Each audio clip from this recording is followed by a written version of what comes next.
Welcome. My name is Mark Zilke. Today I'm joined with my very good friend, but also a great community leader, Philip Chief of Onion Lake.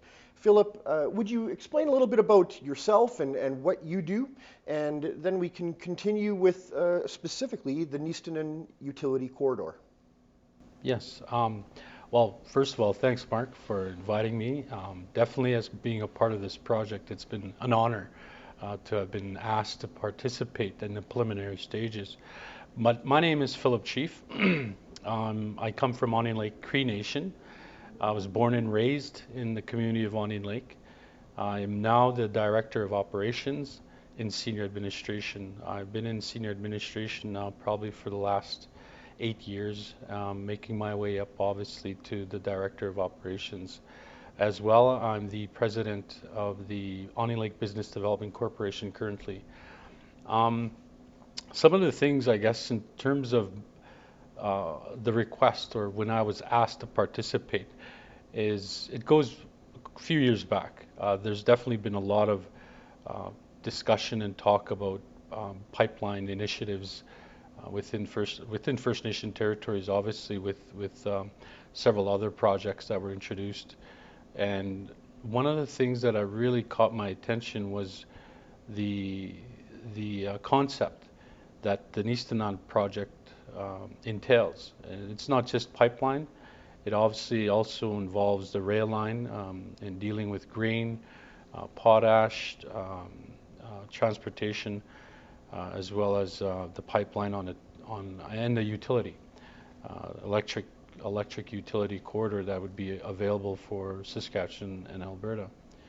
But one of the other key items was obviously the First Nation component. That this is a First Nation led, First Nation owned opportunity. And NeeStaNan in the last year, as far as I know, before my involvement, has been engaging with the right people in terms of capacity and that approach. But one of the things that I really appreciate in terms of the concept and what we're looking at, and listening to the leaders, I myself, being the director of operation, leading our administration team as well as on the business side, our leader, our Ogama Lewis, and even our previous leaders have always stressed the idea of what are we doing for the next 7 generations and how do we prepare for that. Obviously, there's challenges currently at the administration level. I've been involved in, and I know the dynamics between Indian Affairs. They're obviously called Indigenous Services Canada now, and they have another division called the Crown Relations. Um, we feel that there's definitely consistent challenges, and not just for Onondaga Lake, but for all First Nations. What we've done in terms of our socio-economic priorities in our community, and we've been, constantly going through different hoops with the government to try and get them to the table at a treaty-based level. And because of the treaty concept, what we believe in from our elders and from generations on, in knowing about our treaty relationship with the Crown and the state of Canada, we felt that it was important that we put that first. And with any other project that we've conducted in our neighborhood, we've always put our protocol with our elders, putting our tobacco and then our ceremonies as part of our process. Why? Because we are Nehiyawak, we are the Cree, we are Plains Cree. Obviously, there's other dialects, but we are Cree, and we've been here for generations. We are very proud of our culture. We are very proud of our ceremonies, very sacred. But that I think at the onset, one of the things that captured my interest, and that this project was actually something doable, was the fact that the benefits that would be coming to First Nations, not just Onion Lake. Onion Lake primarily is an oil and gas community. We've been fortunate to have oil as one of the largest First Nation oil producers in Canada, currently producing roughly between 14 to 16,000 barrels a day. Obviously, some of the things that we've benefited from the industry is something that's key as additional information to assist this project, and that is protocol. We didn't do this without the elders' consent. We didn't do this without the community's consent.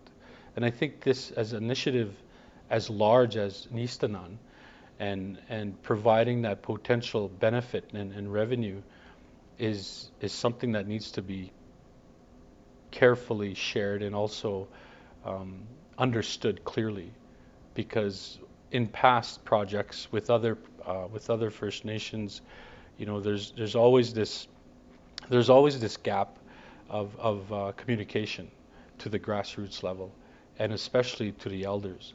And as something as important as NeeStaNan, when you're dealing with land and resources, that land we don't own. We've never had ownership of land, and that concept has been foreign for us. But because we are benefiting from land, we understand that the relationship to land is really key and important. As part of NeeStaNan, one of the things that I've recommended is to ensure that protocol is in place.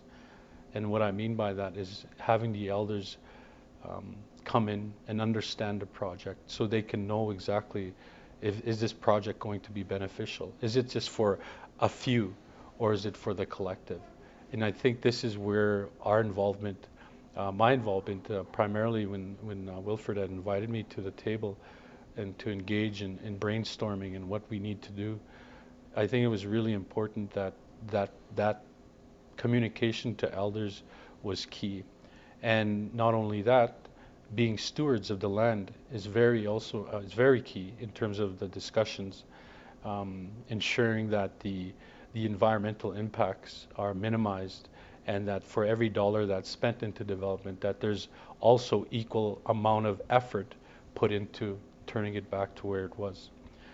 Definitely, these processes sometimes can cause controversy, because there's definitely been, and we've seen it, there's been blockades and protests against pipelines and initiatives such as that. But I think if it's First Nation led, First Nation operated, with the mindset of the land, of the benefits to the people as well, I think the project definitely has some real value, not only for our community, but for communities across Canada, and also for generations to come.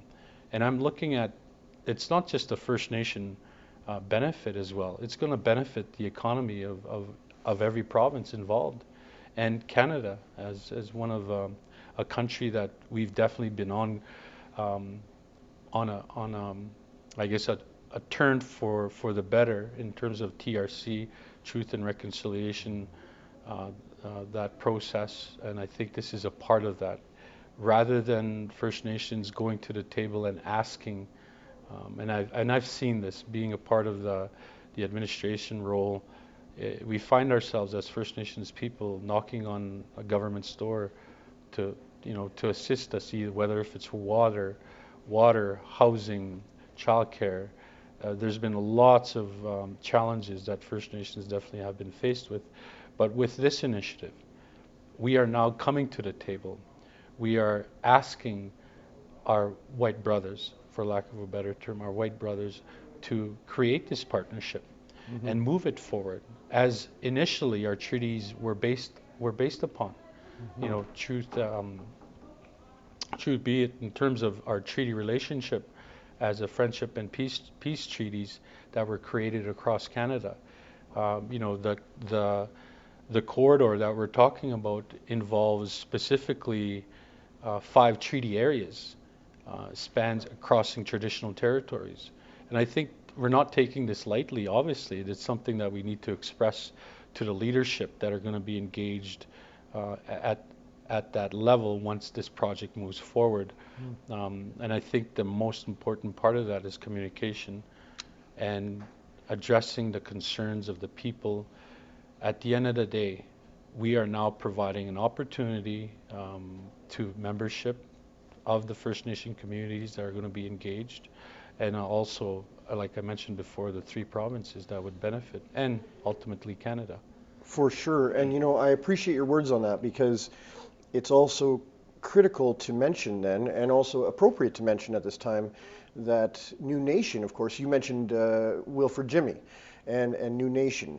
The fact that New Nation is the catalyst for this, bringing many people together, many communities together, and in fact, that's how you and I first met. Right.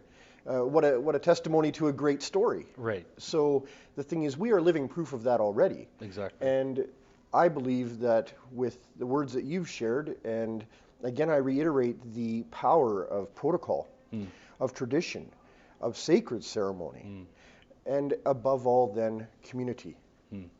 These are very important things, and I, from my perspective, at least from what you said, it makes me very aware that as many people as possible should know about this NeeStaNan utility corridor. It seems like it's going to be able to light the path for many. I think definitely New Nation has been an inspiration for all of us involved, bringing initiatives such as this for other communities, and I'm aware of their involvement in our area, MLTC, Flying Dust, the great biomass project that they've been a part of. So obviously kudos to New Nation. They've definitely proven not only to many First Nations but to this project that that they can and that they will continue to provide successful operations and projects to our communities. Well, Philip, thank you very much. I know that our viewers online or wherever they see this video will appreciate the words that you've shared. Thank you so much for sharing your valuable time with me today, and I wish you much ongoing success. Thank you very much, Mark.